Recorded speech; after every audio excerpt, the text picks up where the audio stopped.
ಬದುಕೋಬಹುದು. ಆದ್ರೆ ಈ ಪ್ರೀತಿ ಏಟಲ್ ಬಿದ್ರೆ ನನ್ ಮಕ್ಳ ಅಲ್ಲೇ ಎಲ್ರು ಕೊಟ್ಟೋಯ್ತೀರ ಕಂಡ್ರು ಎಲ್ರು.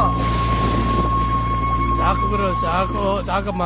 ಯಾವ್ದೋ ಒಂದ್ ಸಿನಿಮಾದಲ್ಲಿ ನೋಡಿದ್ದೆ ಮಗ, ಯಾರೋ ದೊಡ್ಡ ಕಲಾವಿದ ಹೇಳಿದ್ರಪ್ಪ, ಸಮುದ್ರದ ಆಳ ಬೇಕಾದ್ರೂ ಕಂಡಿಡಿಬಹುದು, ಆದ್ರೆ ಹೆಣ್ಣನ್ ಮನ್ಸಲ್ಲಿರೋ ಆಳನ್ ಮಾತ್ರ ಅಳಿಯೋಕ್ಕಾಗಲ್ಲ ಅಂತ. ನಮ್ಗೆ ಅಳಿಯೋ ಕೆಲ್ಸ ಎಲ್ಲ ಬೇಕಾ? ಬೇಡ ಬೇಡ. ನಾವೇನೇ ಇದ್ರು ಆಳೋರು. ನಮ್ ಸಾಮ್ರಾಜ್ಯಕ್ಕೆ ಹೋಗೋಣ, ಆಳೋಣ.